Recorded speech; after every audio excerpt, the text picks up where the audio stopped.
Chacun le sait. Profiter de sa position pour en tirer des avantages inavouables n'est pas joli.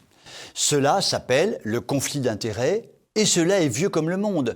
Cela peut d'ailleurs coûter très cher, comme l'a testé en son temps l'intendant Fouquet que Louis XIV a laissé croupir en prison pendant de longues années jusqu'à ce que mort s'ensuive.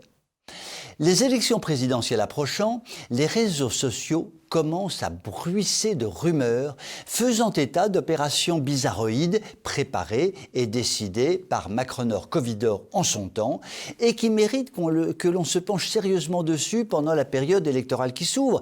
Car il serait tout à fait anormal que des opérations éventuellement anormales menées par Macronor Terminator Dictator Covidor, premier, ne soient pas portées à la connaissance des électeurs. Évoquons simplement deux d'entre elles parmi d'autres. Lorsqu'il était à Bercy, puis à la Banque Rothschild, Macronor Terminator, etc., a été au cœur d'opérations de fusion-acquisition entre le groupe Nestlé et le laboratoire Pfizer.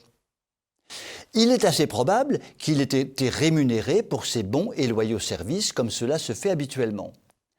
Ayant donc noué des contacts très intimes avec les dirigeants de Pfizer, il peut paraître interrogeant qu'il se soit transformé ultérieurement en agent commercial du laboratoire en voulant forcer toute la population française à se faire vacciner contre le Covid, sachant que les 2 doses peuvent se transformer dans les années à venir en 2 doses tous les ans ou même tous les 6 mois.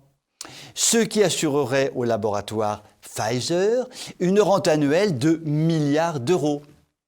La position de Macronor Terminator, etc. est-elle irréprochable? That is the question, comme on dit désormais au Vatican, puisqu'on ne veut plus parler en latin. Second exemple, le député républicain Marlex, qui n'est pas un excité de la caboche, c'est le moins que l'on puisse dire, a dirigé une enquête parlementaire sur la vente d'Alstom à General Electric. Cette vente, catastrophique pour la filière nucléaire française, qui jusque-là était un de nos fleurons industriels, s'est produite sous l'impulsion de Macron, Terminator, etc., lorsqu'il était à l'Élysée avec François Hollande, puis à Bercy en tant que ministre. L'excellent Marlex relève dans son rapport un certain nombre de mensonges de Manuchon sur cette affaire, aggravés par le fait qu'un certain nombre de personnalités concernées et intéressées par cette vente d'Alstom à General Electric se sont retrouvées dans les comités de soutien financier du candidat Macron à la présidence de la République. La charge venant de Marlex, qui, comme je le disais, n'est pas un fou furieux, et qui est membre d'un parti, les Républicains, plutôt considéré comme un gros mollasson.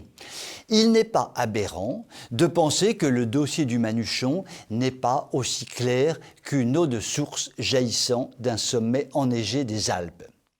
Ces deux exemples laissent à penser que des montagnes de dossiers louchissimes peuvent peupler les domiciles et bureaux de nos dirigeants que nous aimons tant.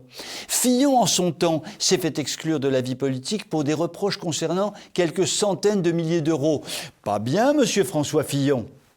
Cela dit, petit joueur, monsieur François Fillon, car il est possible que des scandales soient dévoilés pendant la campagne électorale qui s'ouvre, mais que l'on parle cette fois-ci de dizaines, voire de centaines de millions d'euros. Ben ça alors, comme dirait Tante Gertrude en écarquillant les yeux.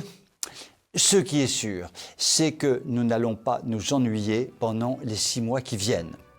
Je vous souhaite une excellente soirée.